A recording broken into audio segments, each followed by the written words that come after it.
Now, did you know that there are actually two different ways to say to know in Spanish? And each of those two different verbs also happen to be irregular verbs. I know it already sounds super complicated, but not to worry, I've got you covered with this episode of the podcast. We're going to talk all about the two different ways to say to know in Spanish. And I'll also be breaking down for you the differences in how to actually form these verbs because they are irregular, but they're also very, very common. So it's super important that you get this one down. So as always, we will be doing that con música. So we're going to be using some Latin music to do this breakdown so that you really understand the right way to say to know and in which situations you would use each verb. Entonces, vamos a empezar. Let's get started. Bienvenidos! Welcome to the Learn Spanish con Salsa podcast, the show for Spanish learners that love music, travel, and culture. Close your grammar textbooks, shut down the language apps, and open your ears to how Spanish is spoken in the real world. Let us show you how to go from beginner to bilingual. Here is your host, certified language coach, Tamara Marie. Hola, bienvenidos al episodio 145. Welcome to episode 145 of the Learn Spanish con Salsa podcast. Before we get started with this week's episode, I just want to send out a warm welcome to all of the new members of the Spanish Fluency Club who just signed up with us over the past week. Super excited to get started with everyone. We're actually having an orientation session today. So again, welcome, bienvenidos, and I look forward to helping you really meet your goals to speak Spanish fluently this year. Now, for everyone else who may have missed that, if you're interested in signing up for the future, we will be opening back up for new members probably sometime in the spring or summer. And if you want to be the first one to know about that, just go to SpanishConSalsa.com/join, and you can actually sign up for our wait list there and get more information about the Fluency Club. So now let's get to the topic of this episode because I know this is one that can be super confusing, especially if you're just getting started with Spanish, or maybe you've been learning for a little while, but you really just don't know the difference between these two main verbs that are used to say to know, right? Because in English, we really only have this one verb.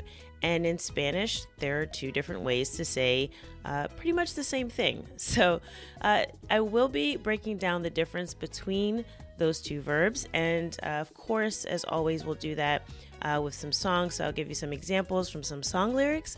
And I'm hoping from that, you'll be able to notice the pattern on your own without me having to explain it to you. But rest assured, by the end of this episode, I hope I'll clear up any doubt you have if you're not picking it up from the song lyrics, okay? So first, let's talk about what are these two verbs and how do we form them, right? How do we say them? And generally, we start out talking about the present tense because, again, that's really one of the more common ways that you'll hear these verbs. So that's all we're going to cover in this episode. Of course, you can always go, dive deeper into these and learn more about how to conjugate them. But the two verbs in Spanish that both translate into English as to know are saber y conocer. So saber y conocer. And like I said, in English, we would probably translate them both into to know, right? So let's talk about how to form these verbs first. So in the present tense, both saber and conocer are irregular in the first person. So in the yo form, so when I'm talking about I or me, something that I am doing, they're both irregular. So I'll save that one for last. So let's go through the easy part first, right? So saber is a regular verb in all other tenses. And if you're familiar with a little bit of Spanish grammar, you'll know that saber is a verb that ends in er, as we would say in English, or er. And there's a pretty basic way to conjugate a verb like that, right? So I'll just go over it briefly. So for saber, we would drop off that r and we will replace it for the subject pronoun. So for tú, it would be tú sabes, or you know. Ella sabe. She knows. Nosotros sabemos. We know. Ellos saben. They know. Right? So that's pretty much how you would conjugate the verb saber in the present tense. Tú sabes. Ella sabe. Nosotros sabemos. Y ellos saben.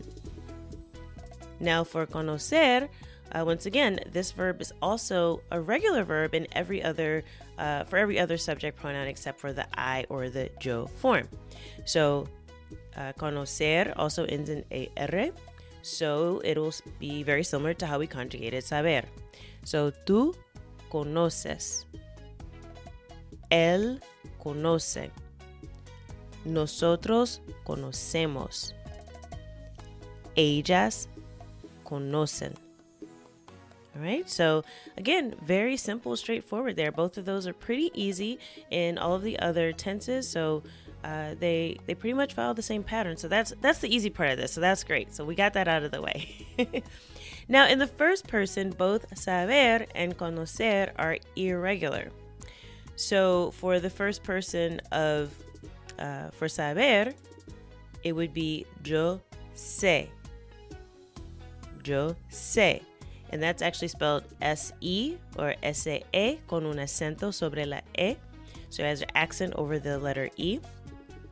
And it really doesn't change the pronunciation in this course. It's just to differentiate it from the other se, which is used in a lot of other ways. We won't get into that in this episode. But just know that when you see se with the accent, that it's the verb saber and it's the first person. So this is probably really common. This is one of the first things you learn, right, in Spanish. If someone asks you a question, you say, I don't know, yo no sé. Or you can say, no lo sé, which is actually a little bit more natural. And literally it would mean I don't know it, right? But this is something that's used when you're in context, or you might be talking about a fact. Like if someone asked you, do you know a piece of information, and you don't know it, it's much more common to hear native speakers say no lo sé and not just yo no sé.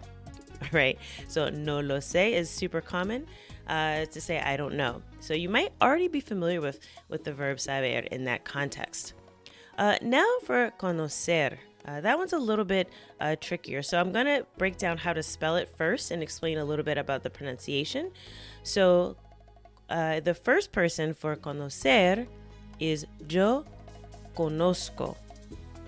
Yo conozco. And that's spelled C-O-N-O-Z-C-O.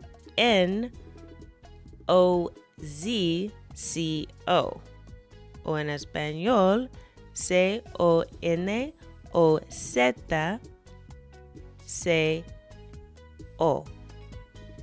And it's important to recognize that the Z in Spanish is